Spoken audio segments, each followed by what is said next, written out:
Nagbabalik ang PTV Balita Ngayon.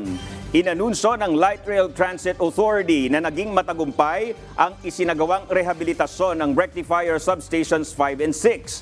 Ayon sa LRTA, ang pag-upgrade sa power rectifier ay makakatulong na mapataas ang train speed ng 40 km per hour hanggang 60 km per hour mula Cubao Station hanggang Santolan Station. Dagdag pa ng LRTA, matitiyak din ang supply ng kuryente sa mga tren at istasyon ng LRT2 para sa mas maginhawang biyahe ng mga pasahero. Sa ngayon, patuloy ang isinasagawang 4 na araw na testing at commissioning phase ng LRTA na inaasahang matatapos hanggang bukas upang masigurado ang maayos na integration ng power system. Humingi naman ang LRTA ng pasensya at pag-unawa sa mga pasahero habang ipinatutupad ang mga upgrade sa linya ng tren.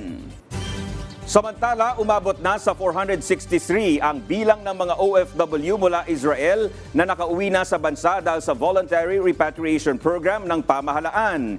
Ito'y sa gitna ng patuloy na labanan sa pagitan ng Israel at grupong Hamas.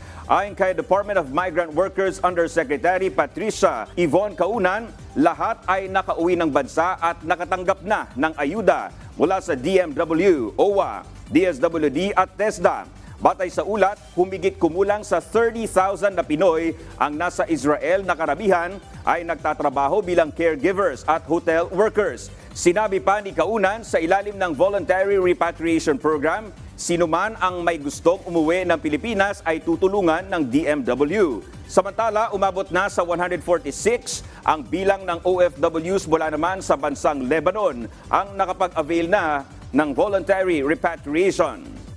Inatasan ni Land Transportation Office Chief Vigor Mendoza II ang lahat ng regional directors at district office heads na paigtingin pa ang information drive sa No Registration, No Travel Policy campaign. Giit ni Mendoza, malaking tulong ito sa kanilang mga agresibong operasyon para na rin mahikayat ang mga vehicle owner na irehistro ang kanilang sasakyan. Paliwanag pa ni Mendoza, ang pagpaparehistro at pag-renew ng registration ay isa sa mga pinakamahusay na paraan upang suriin ang roadworthiness ng mga sasakyan. Batay sa datos, humigit kumulang sa 24.7 million ang bilang ng delinquent motor vehicles na kumakatawan sa humigit kumulang 65% ng lahat ng mga sasakyan sa buong bansa.